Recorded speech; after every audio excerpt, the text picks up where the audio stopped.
La red de Radio Red RCN con Fernando Londoño Hoyos.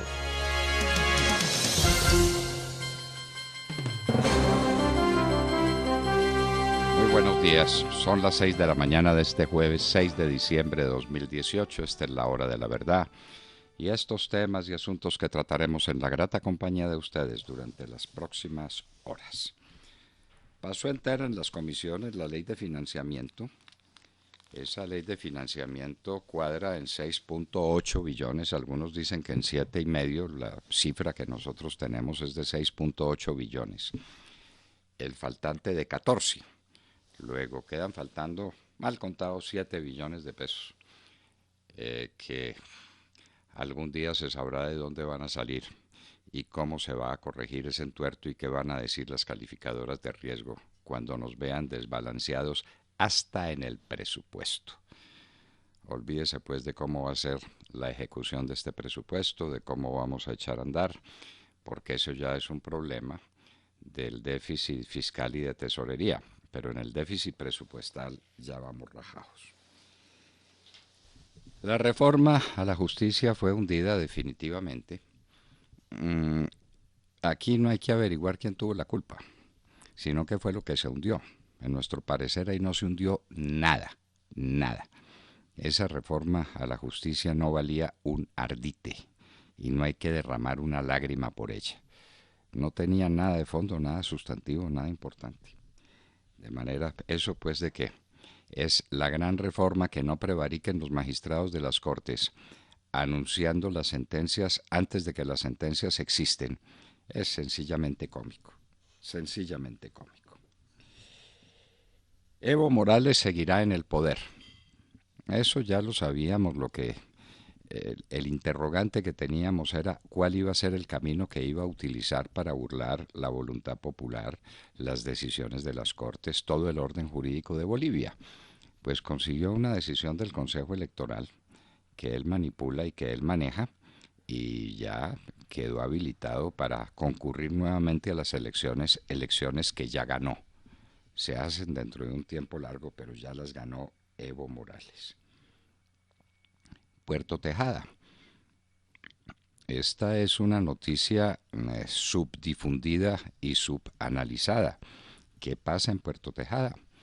Los desórdenes han sido muchos, los efectos sobre las fábricas muy importantes que tienen su sede en ese sitio, a unos kilómetros de Cali, una especie de zona franca en grande escala, y nadie puede entrar ni salir porque Puerto Tejada se quedó sin agua.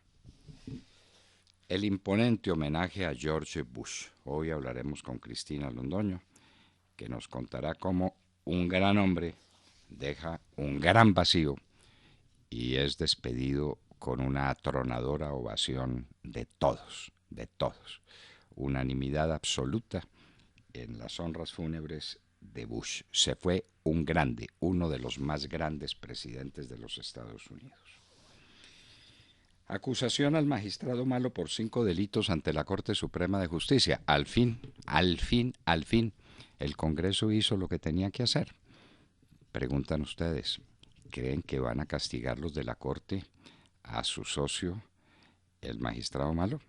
¿No será que el magistrado Malo ya les ha advertido que si lo maltratan, él cuenta? Simplemente. Con que él cuente basta para que la Corte Suprema de Justicia se vaya al quinto infierno. ¿Qué va a pasar entonces? ¿Cómo van a tapar las osadías de Malo? Chupeta en juicio. Chupeta ha dado unas declaraciones escalofriantes sobre la manera como operaba el narcotráfico desde Colombia y cuenta de los dineros que destinaba para sobornar a la gente y entre otras que le dio un aporte de $500,000 a la campaña de Ernesto Samper Pizano a la presidencia. Pero lamentablemente aquí nadie se dio por aludido sobre el juicio a El Chapo Guzmán y hasta donde sabemos no hay ningún funcionario público que haya estado pendiente de los avatares de ese escalofriante proceso. La mafia al desnudo. Y es la mafia nuestra. Entonces, allá están todos todos los que tenían contacto con el Chapo, que eran todos los mafiosos colombianos. Abierta investigación formal contra Néstor Humberto Martínez. Esto es en la Comisión de Acusaciones de la Cámara de Representantes. Interpol ya anunció lo que todos sabíamos que iba a venir, que no arrestará a Rafael Correa y por lo mismo no lo extraditará al Ecuador como el Ecuador lo ha solicitado. Correa tiene un fuero especial, es ciudadano belga y los belgas no quieren mover ese tema, no lo quieren mover y lo van a dejar quietecito. La Fiscalía dice tener ahora sí los testigos contra José Elías Melo. Recuerden que hace muy pocos días se presentaron a la audiencia las partes y el juez dijo, bueno, ¿y dónde están los testigos? Y el fiscal dijo, no, es que esta vez tampoco pudieron venir. El juez se enojó, dijo unas cosas muy duras y conminó a la Fiscalía para que traiga a esos testigos que al parecer vendrán el 21 de enero. La pregunta es obvia, ¿a quién sobornaba Odebrecht? ¿A quién? Esa es la gran pregunta. Theresa May, la premier británica, parece enfrentada a un imposible, conseguir votos para el Brexit. El Brexit es lo más desacreditado que hay en la Gran Bretaña. Pero la pregunta es, ¿dan un paso atrás los electores de la Gran Bretaña y convienen algún sistema electoral que les permita tener un nuevo referendo y anular el pasado y quedarse en Europa? Todos se quieren quedar en Europa, pero ya la mayoría había dicho que se iba de Europa. Y Theresa May es la que paga el pato. Los acuerdos de Maduro y Putin. ¿Quién carga ese muerto? Ese cadáver insepulto que es Maduro. ¿Quién lo va a cargar? 20 años está cumpliendo el chavismo en Venezuela. Tomó un país rico, un país pujante y un país en muy relativa calma, pero en calma en general, y lo convirtió en un país violento, en un país arruinado, en un país donde la gente no tiene que comer, un país al que se lo robaron. Ayer hablábamos de la siderúrgica de Sidor, que da vergüenza. Así está todo Venezuela. Esos son los 20 años del socialismo del siglo XXI. Chávez y sus balandronadas, Chávez y sus discursos, Chávez y todas las cosas que decía sobre el socialismo, la nueva patria de los bolivarianos de Venezuela. Miren lo que quedó de todo aquello. La CNN dice que Corea del Norte amplía una de sus bases nucleares subterráneas, a pesar de todos los compromisos que tiene asumido, a pesar de todas las protestas de que no está haciendo nada. CNN dice que tiene las imágenes donde se ve clarísimamente la ampliación de esas bases, por lo menos de una de esas bases subterráneas. Bélgica y la gran comercializadora de productos chinos, Alibaba, así se llama, de la China, quieren construir un centro de comercio en Europa, un gigantesco centro de comercio en Europa. Un nombre muy curioso para una firma comercial, ¿no es cierto? Alibaba, porque cualquiera se pregunta si de Alibaba siguen los 40 ladrones.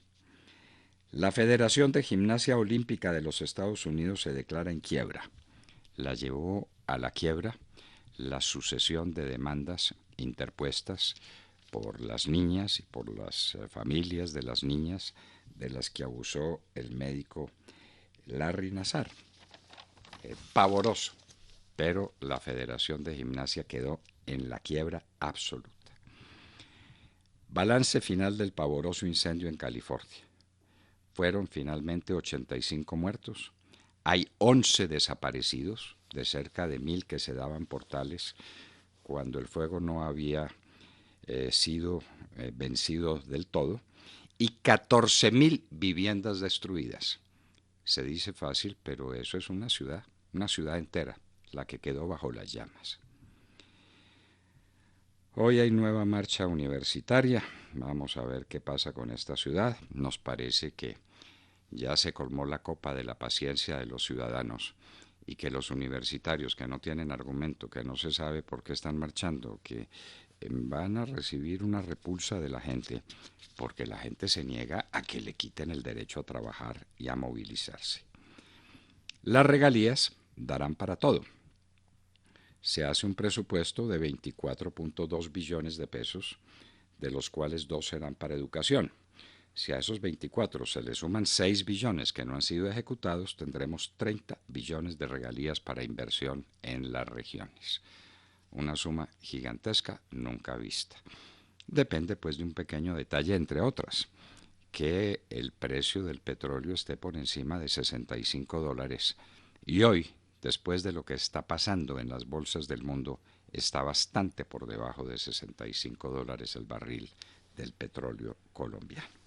De todo esto y de mucho más hablaremos con ustedes en las próximas horas, en la hora de la verdad. Y los invitamos a seguirnos a través de nuestra señal de audio en alta calidad en TuneIn, en donde nos encuentran como La Hora de la Verdad. Igualmente los invitamos a sintonizarnos en los diales 710 AM en Medellín, 1200 AM en Cali y 970 AM en Bogotá. Y recuerden que estamos presentes en nuestra cuenta de Twitter, @Hora de la Verdad, a través de la cual pueden seguir el minuto a minuto de nuestras emisiones. Los invitamos también a seguir nuestra transmisión a través de Facebook Live con nuestra señal en vivo y todo nuestro contenido que está disponible en nuestro canal en YouTube.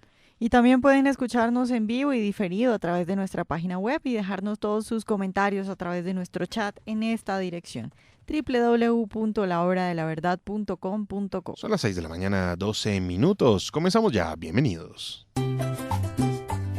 Radio Red de RCN, La Hora de la Verdad y personajes en Radio Red se unen para regalarles una sonrisa en esta Navidad a los niños del Instituto Roosevelt. Tráenos un juguete a las instalaciones de RCN Radio, calle 37, número 13A19, Barrio Teusaquillo, porque la Navidad es de nuestros niños. Radio Red de RCN Radio, 970 AM, La Hora de la Verdad, con Fernando Londoño Hoyos, de lunes a viernes, de 6 a 10 de la mañana, y personajes en Radio Red, domingos 8 de la mañana, con Wilson Mueces. Produce Quique Sánchez. Esperando la fiesta, gritan los estudiantes, mientras Duque y Lenin cantan a dúo: caminante no hay camino. Se hace camino al andar, los dos presidentes cantando en un dúo allá en el Ecuador. Pues dieron un espectáculo simpático de mucha versatilidad en sus personalidades, pero el tema pues no es cantando, sino gobernando. Entonces vamos a ver qué decisiones tomaron y en qué mejoran las cosas en nuestra convulsionada frontera con el Ecuador. Vamos a ver. Cristina Londoño, muy buenos días. Hola papi, muy buenos días y muy buenos días a todos. Bueno, hoy es el entierro en Texas, en la biblioteca que lleva su nombre del presidente George Herbert Walker Bush, el último presidente de la llamada más grande generación. Ayer nos quedó muy claro por qué en una emotiva ceremonia en la capital de la nación. Después de días de velorio en el Capitolio, en Capilla Ardiente, los restos de George Bush padre fueron trasladados a la Catedral Nacional, pasaron lentamente frente a la Casa Blanca en una despedida simbólica. Adentro vimos una escena extraordinaria. Los 4 expresidentes, Bill Clinton, Barack Obama, Jimmy Carter y George W. Bush, el hijo del presidente y también expresidente. He invitado porque así lo quiso Bush padre, el actual mandatario Donald Trump, quien no es un secreto, era un invitado incómodo que no se lleva para nada bien con los otros expresidentes demócratas. A los Clinton ni los saludó, se dio la mano en un momento bastante tenso con los Obama, estaban sentados al lado de ella, y a la familia Carter pues tampoco se saludó. George W. Bush, el expresidente, cuando entró a la Catedral Nacional, sí saludó a Donald Trump, pero es la primera vez en la historia, en la despedida de un expresidente, que el presidente en funciones no da el discurso principal. Y la razón es muy sencilla, porque en este caso, este expresidente fallecido, pues tiene otro hijo que también es expresidente y a él le iba a corresponder ese honor. Pero antes de que hablara el hijo, escuchamos al historiador John Maycomb. Él le dijo a los dolientes en Washington que el credo de Bush había sido muy simple, muy sencillo: decir la verdad, no culpar a la demás gente, ser fuerte, hacer su mejor esfuerzo, tratar lo más que se puede, perdonar y mantenerse en curso.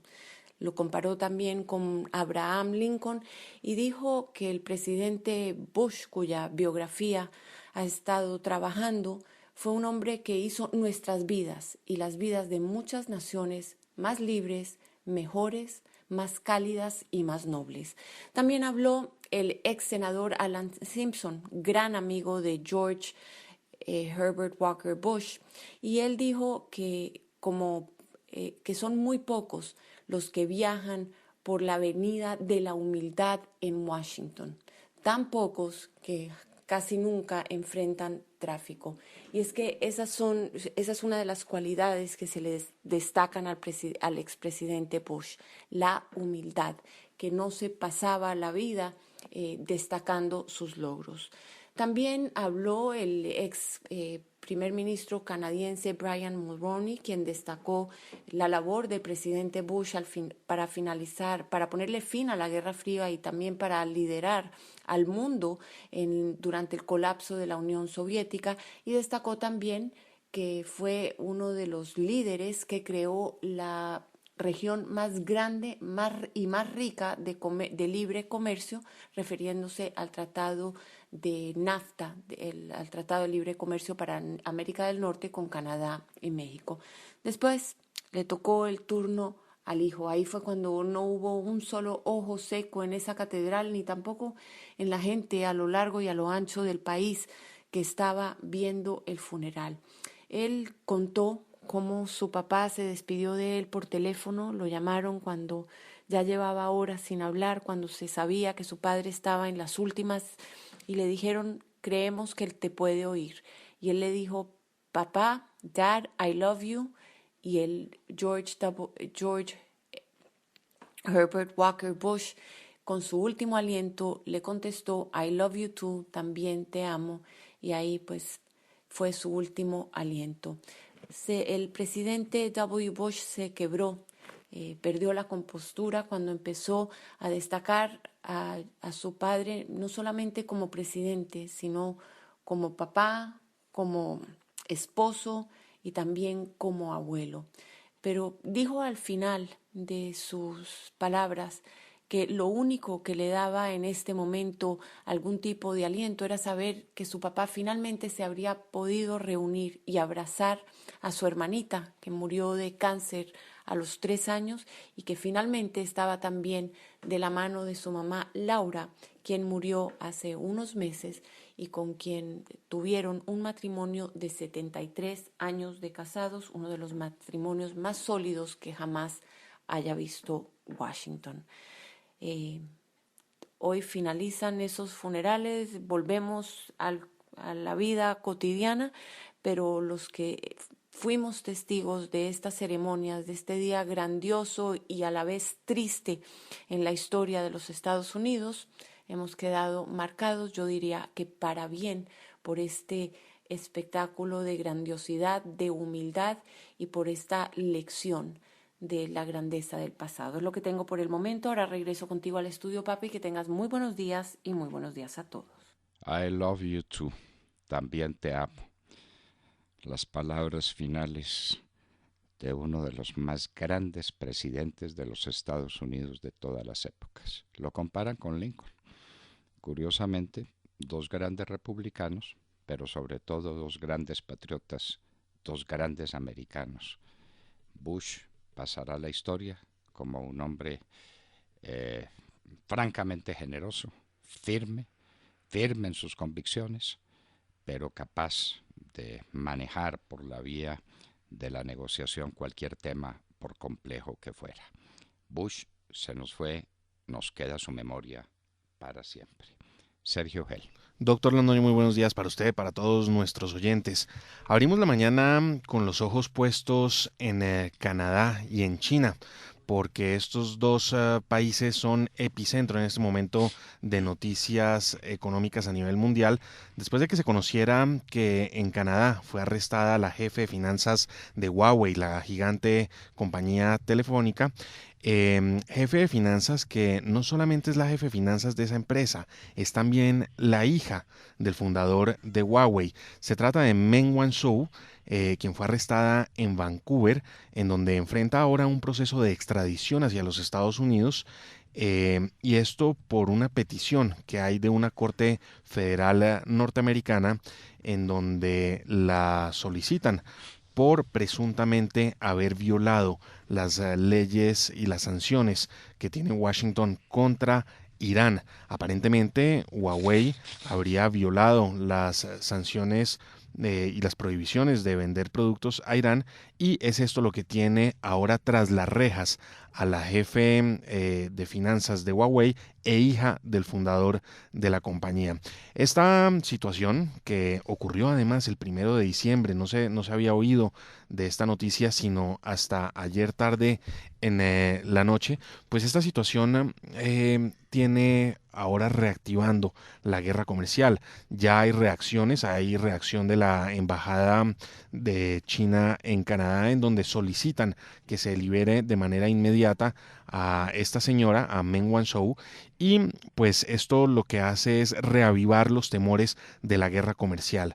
Guerra comercial que además habíamos visto superada o quizá puesta en pausa tras la cumbre en Buenos Aires, en donde se reunió el presidente Donald Trump y Xi Jinping, y donde pautaron pues esa pausa para la guerra comercial, en donde pues Estados Unidos se comprometió a no levantar esos aranceles por $200 mil millones a los productos chinos, y China por su parte se comprometió a comprar de manera inmediata productos estadounidenses. Pero este arresto voltea todo el tablero y además tiene a los mercados temblando. Todas las bolsas en Asia cerraron hoy a la baja. La que reportó una mayor caída fue el Hang Seng, cayó en 2,47%, el Nikkei también cayó en 1,91%, la bolsa de Shanghai se desplomó en 1,68%. Los mercados en Europa todos cerraron a la baja. El DAX fue el que más cayó en el que más está cayendo, porque aún no han cerrado, cae en 2,43%, y todos los futuros en los Estados Unidos también están a la baja. ¿Y por qué? Pues por los temores de la guerra comercial que se estaría reavivando tras el arresto de la hija del fundador de Huawei. Falta de imaginación de esos chinos. Si quieren evitar esa extradición, ¿por qué no le piden aquí cartilla a la JEP? Y les explica cómo se hace para que un bandido como el señor Santrich, como el señor Santrich, no se vaya extraditado a ninguna parte. Entonces, China no tiene tanta imaginación como para eso. Líbranos Dios. Vanessa Araujo. Doctor Fernando y queridos oyentes, muy buenos días. Evo Morales se quiere quedar en la presidencia 5 años más para completar ya 20. No importó que en el 2016 ganó el no en un referendo para consultar a los bolivianos si estaban de acuerdo con modificar su constitución para que Morales se postulara de nuevo en los comicios presidenciales de 2019. Los bolivianos no quieren más a Evo, ya lo dijeron en las urnas, pero al tiranuelo no le importa. Tiene comprada la justicia y el Tribunal Electoral boliviano avaló una nueva postulación a un 4º mandato de Evo Morales, quien está en el poder desde enero de 2006. En respuesta, ya hay una huelga nacional convocada para hoy jueves. Un grupo de jóvenes se instaló desde el lunes en las afueras del TSE, en una plaza pública, para mostrar su rechazo a la candidatura de Morales, y diferentes caminatas avanzan hacia La Paz para unirse a la huelga nacional. El expresidente Carlos Mesa, quien parece será el principal rival de Morales en las elecciones generales de octubre de 2019, según las encuestas, opinó en Twitter que el TSE le ha dado un golpe de muerte a la democracia. Evo desestimó en el 2016 el resultado del referendo que le negó la posibilidad de una 4ª postulación, alegando que se logró ese resultado bajo engaños sobre la existencia de un supuesto hijo suyo no reconocido, y que luego no se pudo comprobar esa acusación. Después de su pataleta, el socialista logró a finales de 2017 que el Tribunal Constitucional autorizara la candidatura para un nuevo periodo entre 2020 y 2025, alegando que elegir y ser elegido es un derecho humano. Esta semana logra ya la aprobación del Tribunal Electoral, y lo que temen muchos bolivianos es que de la misma manera sucia consiga ganar las elecciones el siguiente año. En Bolivia pasa lo mismo que en cualquier parte donde llega el socialismo. La única forma de mantenerse en el poder es mediante la violencia y la represión. Y los fraudes. como en este caso, falsificando la voluntad popular, lo mismo que hizo Santos aquí con la voluntad popular, después de que el pueblo le dijera no a los malditos acuerdos con las FARC, que nos tienen donde nos tienen. Bueno, en fin, ¿para qué insistimos en ese punto en este momento? De Mar Corto. Doctor Fernando, compañeros de la mesa, oyentes de la Hora de la Verdad, muy buenos días. Ayer conocimos de primera mano el informe de la Comisión de Instrucción del Senado en el que se pide acusar a Gustavo Malo por los delitos de cohecho propio, concierto para delinquir, prevaricato por acción, prevaricato por omisión y utilización de asunto sometido a secreto o reserva. Recordemos que este proceso contra el exmagistrado Gustavo Malo es por el escándalo de corrupción en la justicia llamado el Cartel de la Toga, donde de acuerdo con las investigaciones entre abogados y exmagistrados negociaban a cambio de enormes sumas de dinero sentencias favorables a sus clientes aforados.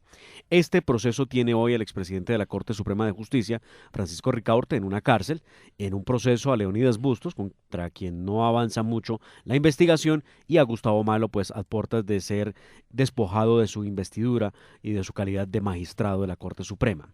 Se espera que este informe se presente ante la plenaria el próximo martes, la plenaria del Senado, donde se tomaría la decisión de enviar a Gustavo Malo para que sea procesado por la Corte Suprema de Justicia.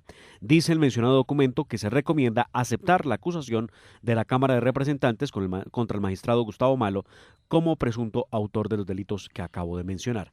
Dice también ese escrito darse viabilidad procedimental a la investigación penal que deberá adelantar la Corte Suprema de Justicia contra el magistrado Gustavo Malo. En el informe de 46 páginas se explica que existen indicios y testimonios claros que señalan la posibilidad de que Gustavo Malo Fernández tuviera responsabilidad individual y compartida en los 5 delitos también mencionados. Ojalá el Congreso de la República este martes, con la celeridad que corresponde, pase el asunto a la jurisdicción ordinaria para que determine la culpabilidad o no de Gustavo Malo, aunque serias dudas sí genera para cualquier ciudadano ver que el procesado Gustavo Malo, quien era compañero de sala de estos magistrados que están en la Corte Suprema de Justicia, esté sometido a ellos precisamente a la hora de acusarlo o de condenarlo. Vamos a ver qué va a pasar. Vamos a ver si tendremos una Corte Suprema de Justicia que haga lo que corresponda, doctor Fernando, que lo acuse y que nos diga a los colombianos qué va a pasar con ese proceso. Malo les va a decir, si me aprietan mucho yo cuento. Entonces, a ver qué subterfugio, qué nivel qué camino de salida, qué túnel encuentran para no apretar mucho al magistrado Malo, porque sería tanto como ponerlo a cantar y la Corte no tiene interés en eso. Y estas eran noticias de la mañana y les hablamos que en muy pocos segundos estará con nosotros Samuel Hoyos, el representante a la Cámara por el Centro Democrático Generación del 14, que tiene la dignidad altísima de ser el presidente de la Comisión Primera de esa organización o institución, o como ustedes la quieran, legislativa. En un minuto. Son las 6 de la mañana, 33 minutos. Esta es la Hora de la Verdad.